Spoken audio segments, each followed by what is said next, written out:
हरे कृष्णा। भगवान के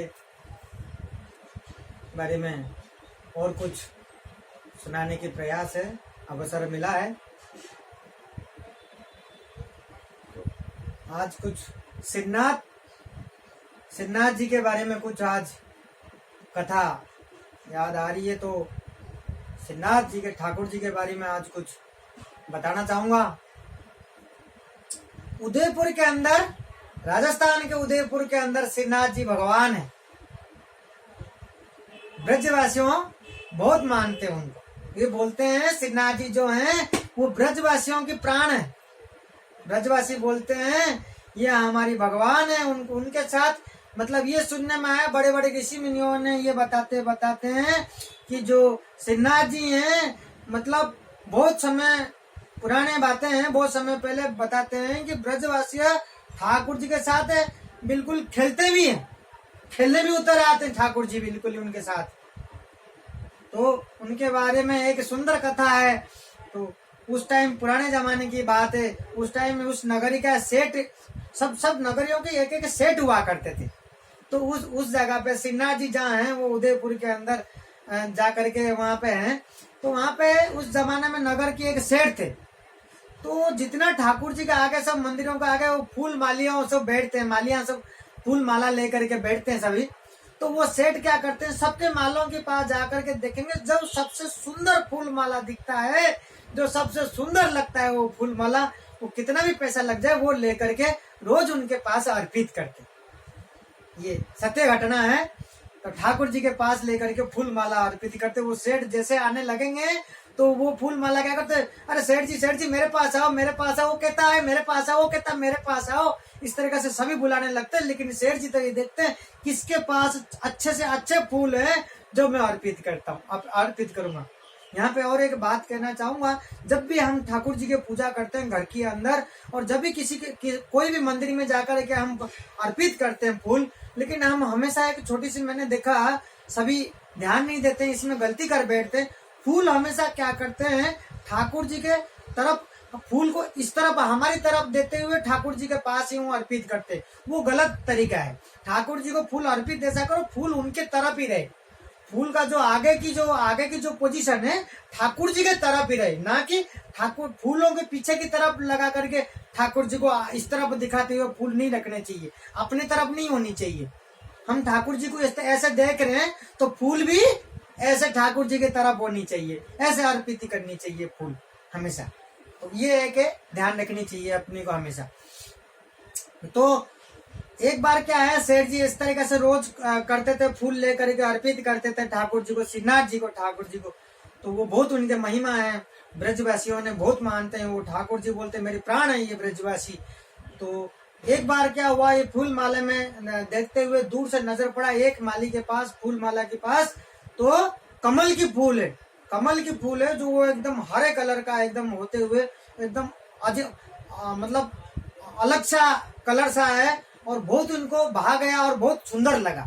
दूर से देख रहे हैं कि वो कमल की यही फूल लेकर के मैं अर्पित करूंगा। जब हम मानसिक जब दिमाग में सोचते हैं कि ये ठाकुर जी को दूंगा, कि मैं ठाकुर जी को अर्पित करूंगा मानसिक, तो फिर वो क्या तय हो जाता कि अपन ने सोच लिया, मतलब मानसिक सोच लिया, मतलब वही करना चाहिए। तो उन्होंने सोच लिया मानसिक, वहां तक तो पहुंचे नहीं, और जब तक वो उस फूल माले तक सेठ जी पहुंचते हैं तो उससे पहले क्या करता है, ये गाड़ी आकर के वहां लगती है। उस गाड़ी से एक राजा निकलते। राजा कौन, एक राजा की लड़का था वो, एक राजा के लड़के निकल करके उस फूल को लेने के लिए बोलते हैं। तो ये भी वही पहुंचते हैं। सेठ जी जा करके बोलते हैं आप ये फूल मत लीजिए, और कुछ ले लीजिए, मैं ये ठाकुर जी को मन में मैं मानसिक तौर पर मैं अर्पित कर चुका हूँ, ये आज मैं ठाकुर जी को अर्पित करूंगा, आप और कुछ ले लीजिए।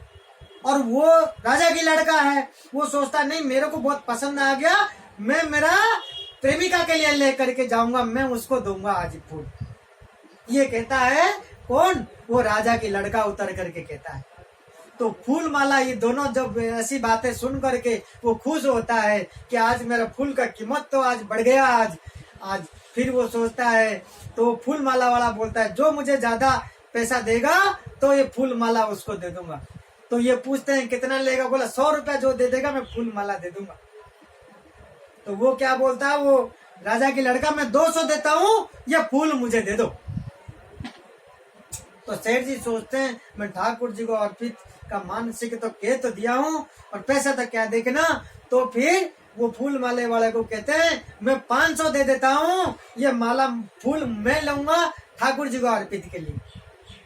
फिर वो क्या करता राजा की लड़का, वो 1000 रुपये बोल देता है। फिर सेठ जी बोलते हैं 1500, फिर वो 2000, फिर 3000, ऐसे करते करते 5000, 10,000, ऐसे करते करते फूलों की कीमत ऐसे लगा उस दिन कोई जिद नहीं छोड़ा, 50,000 तक चले गए। मतलब सेठ जी के कहते कहते सेठ जी एक बार सोचते हैं क्या कीमत लगाना है ठाकुर जी के लिए, मैंने सोच लिया क्या धन दौलत देखना है, क्या संपत्ति देखना है, ठाकुर जी को अर्पित करना है। तो 50,000 कीमत जब देख लिया, वो राजा की लड़का आखिर में हार मान जाता है। क्या लेके जाना 50,000 का फूल, मतलब उसी जमाने में 50,000 मतलब कितने करोड़ रुपए होता था उसी जमाने में। 50,000 मतलब आज की तारीख में करोड़ों में होता था। तो 50,000 मतलब तब तक तो सेठ जी का सब कुछ धन दौलत जा चुका है, दाव में लगा दिया उन्होंने इस तरीके से। तो वो राजा की लड़का चला जाता है छोड़ करके, 50,000 का तो नहीं लेना। तो जब सेठ जी तो फिर वो क्या करता है, फूल माला वाला बोलते हैं सेठ जी आप तो रोज आते हैं, क्या तोल लगाना है, क्या करना है, आप तो उतना ही दाम दे दीजिए। बोले नहीं, जो बात हुई है ये बात ठाकुर जी की है, वो देने वाला वही है, सब कुछ उन्हीं का ही है, तो क्या रखना है मुझे।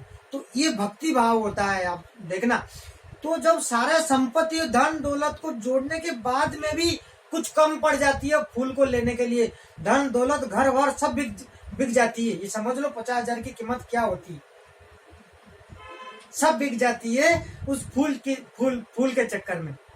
तो जाने के बाद वो फिर भी वो फूल लेकर के पूरा संपत्ति सब कुछ देने के बाद फिर वो फूल लेते हैं, उससे खरीद करके ठाकुर जी को जब अर्पित करते हैं, जब पूजा में देते हैं, वहाँ पंडित जी पूजा करते टाइम जैसे अर्पित होती है, कुछ ही क्षण में ठाकुर जी का मुकुट झुक जाती है।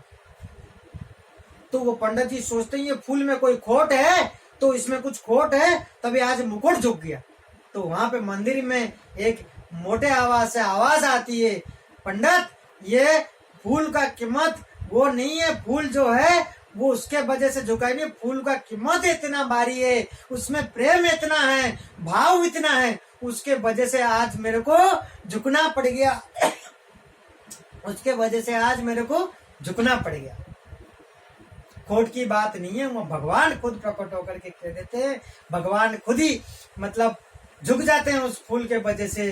कि कहते हैं ना, क्या होता है कि जैसे एक एग्जाम्पल है कि छोटा बच्चा होता, तो बच्चे का तो इनकम कोई होता है नहीं, जो भी कुछ खर्चा करता, कुछ पॉकेट मनी लेता है वो अपने पिताजी से लेता है। जब पिताजी के एक बार क्या हुआ, उसके एक पिताजी का जन्मदिन था, तो उसने बच्चा ने सोचा है कि मेरे पापा के जन्मदिन है, मैं पापा को आज क्या दूंगा। तो उसके पास जो 2 रुपए 5 रुपए 10 रुपए इकट्ठा करके उसने रखा था अपने पापा से लेकर के, तो अपने दिमाग से वो जा करके एक 10 रुपए का चॉकलेट ला करके उसके पिताजी को देता है उस जन्मदिन पर।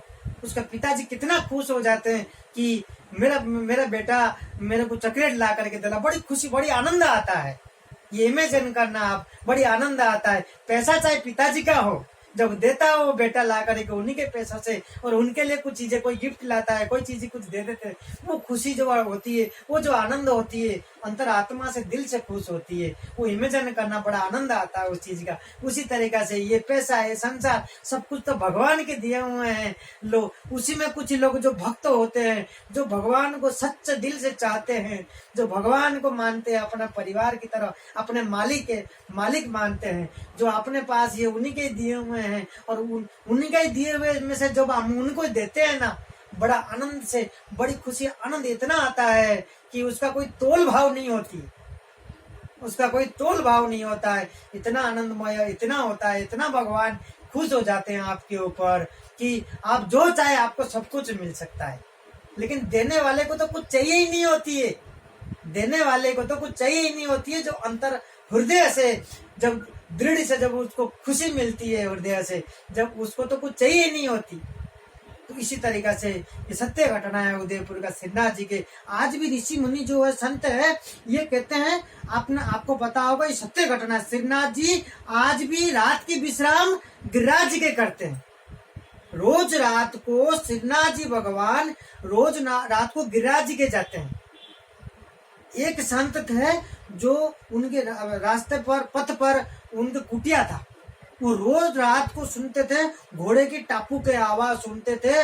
उन्होंने इस तरीका से इमेजिन किया, इस तरीका से सुना उन्होंने, इनको इतना मतलब देखने में नहीं मिला है कि ठाकुर जी उस जगह से श्रीनाथ जी के उदयपुर के वो जो स्थान में ही है वहां से गिरिराज जी के घोड़े के अंदर वहां पे जाते हैं और सुबह होने से पहले फिर वहां रात की विश्राम जो है वो आज भी बताते संत महाराज वहां के जितने भक्त हैं कि हमने सुना है, पुरखों की बातें हैं कि श्रीनाथ जी गिरिराज जी के विश्राम करते, रात को गिरिराज जी के चले जाते हैं और सुबह होते होते तो वो वापस अपने स्थान में आ जाते हैं। क्योंकि ब्रिजवासी है वहाँ जो ब्रिजवासी हैं उनके बहुत उनके भक्ति और प्रेम भाव से भगवान रह नहीं पाते, फिर उनके नगरी में लौट आते। इस तरीके से भक्तिमय भगवान का बहुत, कृष्ण भगवान के बहुत अवतार हैं, बहुत कथाएं हैं।